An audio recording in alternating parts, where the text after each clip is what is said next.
Warning, this video contains spoilers for Star.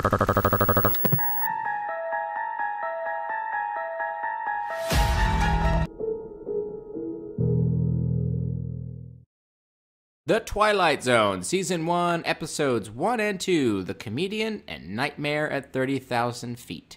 The production value for this show is through the roof. Everything from the cinematography, lighting, direction, camera work, script, and even the music help build a tone that is both unsettling and yet intriguing. I also want to note that while both episodes released were filmed by different directors, they both shared a tonal and artistic connection.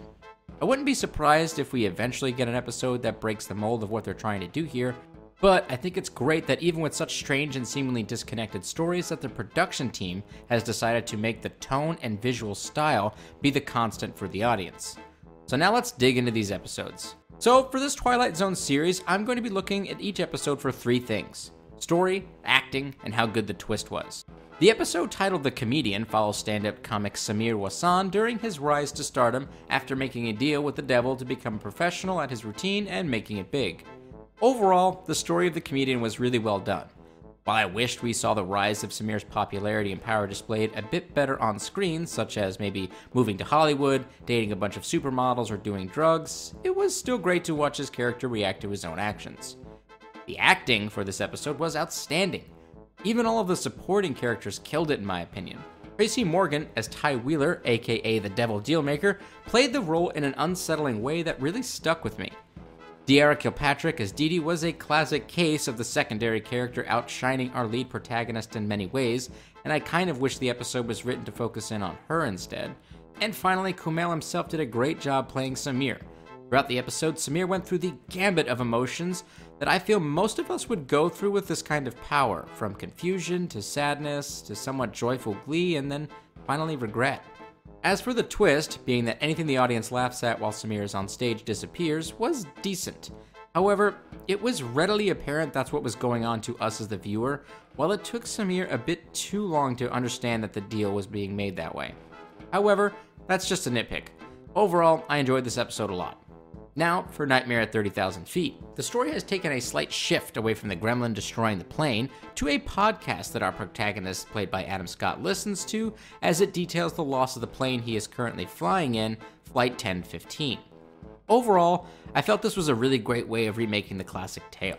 I think the writers were correct in cutting the gremlin as the reason for our protagonist's panic attack, and instead shifted it to something a bit more relatable, possibly to a younger audience.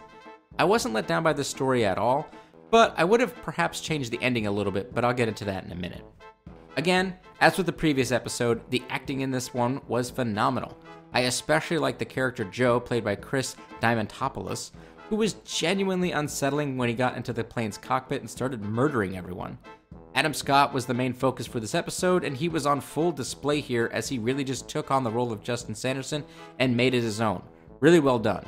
As for the twist, which this episode has two of, I really liked one, but not the other. The first twist is that Adam Scott caused the accident by listening to the podcast, and had he not done that, then things probably would have turned out fine. This twist I really liked, because it felt like a real conundrum that I would have found myself in were it me listening to this podcast. The second twist was that everyone was found alive except for Adam Scott's character, because they all beat him to death on that small island they crashed on.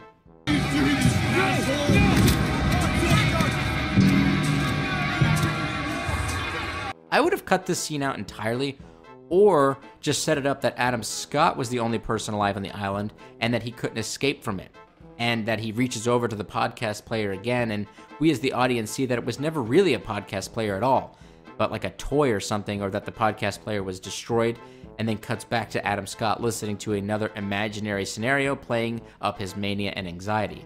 That would have been better, I think. Overall, my feelings for both episodes have to do with the feeling that they're not making them creepy enough. I think that the shows captured the spirit of the original Twilight Zone very, very well, but a modern audience needs this stuff to be even creepier and more unsettling when watching a show like this. With that being said, I love both episodes, and I'm eagerly awaiting the release of episode 3 to see how they keep the show moving forward. Speaking of which, let's break down some Easter eggs. Let's talk about The Comedian first. In the back of Eddie's Comedy Club is a photo mural in which a few audience members' faces appear distorted in such a way that they resemble two classic episodes of The Twilight Zone. Eye of the Beholder is the episode where a woman looks normal but is considered hideous because everyone else looks like pigs. And in The Masked, a greedy and callous family are forced to wear monstrous masks that transform their real faces to reflect their nasty natures. Backstage in the dressing room, a dummy is seen similar to the creepy Willy dummy from the episode The Dummy. Dee Dee can be seen drinking a Calumet lager from a bottle. This also happens to be the same name for an alien race that sees humans as a delicacy in the infamous episode To Serve Man. There's also like 30 references to different characters from the old Twilight Zone episodes in Samir's contact list that I'm not going to go through here, but yes, I did see them. Now, for Nightmare at 30,000 Feet. While it's clear that this new episode was inspired by the classic one with William Shatner as a passenger who sees a gremlin on the airplane's wing, there are also some very specific callbacks, including names of characters in this episode and a toy-sized version of the gremlin washing up ashore after the plane crashes. The brand name of the old MP3 player Whipple connects back to Wallace V. Whipple, who owns a manufacturing corporation that eventually gets taken over by automated machines in the episode The Brain Center at Whipple's. The podcast references Flight 22 and Flight 107, both of which are from classic Twilight episodes. And in this scene here with Justin Sanderson inside of this little shop at the airport, we see two Easter eggs. One of a Oliver Foley, who is a character from an upcoming episode, and the other one is Samir Wassan from the Comedian episode. We also get the big Easter egg, which is this giant Mission to Mars sign that Adam Scott is standing in front of, and this is likely reference to a later episode that stars DeWanda Wise and Jessica Williams. My final thoughts are this. This show is pretty damn good, and I would highly recommend it to anyone who enjoys this type of entertainment.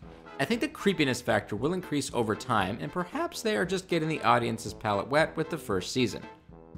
It's not often that I find myself excited and being impatient about the release of a new episode of television, but I do feel that way about the show, which is a good sign.